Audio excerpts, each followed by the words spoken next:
ঊর্ধ্বতন অনেক কেউ এমন আছেন, অথবা কখনো কখনো দেখা যায় সৌজন্য আচরণ করতে হয় যারা বিধর্মী কিংবা অন্য ধর্মের লোক, তাদেরকে সালাম কখনো কখনো তারাও সালাম দেয়, কখনো তাদেরকে সালাম দিতে হয়।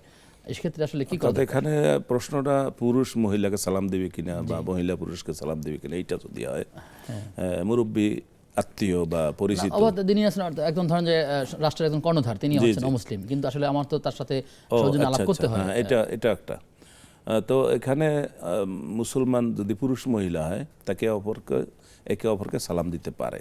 সেখানে সালাম দেওয়ার উদ্দেশ্য হবে সুন্নাত আদায় করা, ইবাদত হিসাবে, অন্য কোনো না।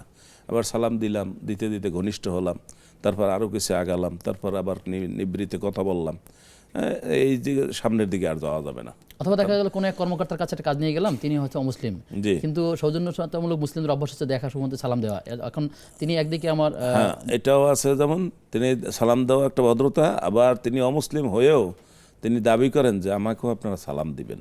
হ্যাঁ, আবার তারাও কখনো কখনো দিয়ে থাকেন। তারাও দিয়ে থাকেন, আবার আদাব বললে তিনি এটাকে গ্রহণ করেন না, জি, সালাম দিতে বলে। এক্ষেত্রে অমুসলিমদেরকে সালাম দেওয়া যায় কিনা?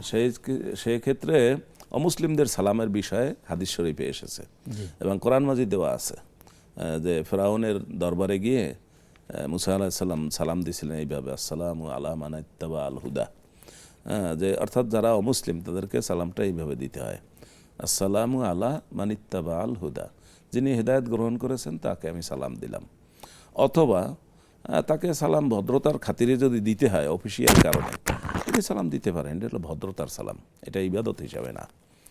আর অমুসলিমদেরকে অগ্রিম মানে নিজের থেকে আগে সালাম দেওয়া নিষেধ করা হয়েছে, বরং তারা যদি সালাম দেয় আসসালামু আলাইকুম, আপনি বলবেন ও আলাইকুম, এতটুকু বলবেন। হাদিস শরীফে এইভাবে এসেছে।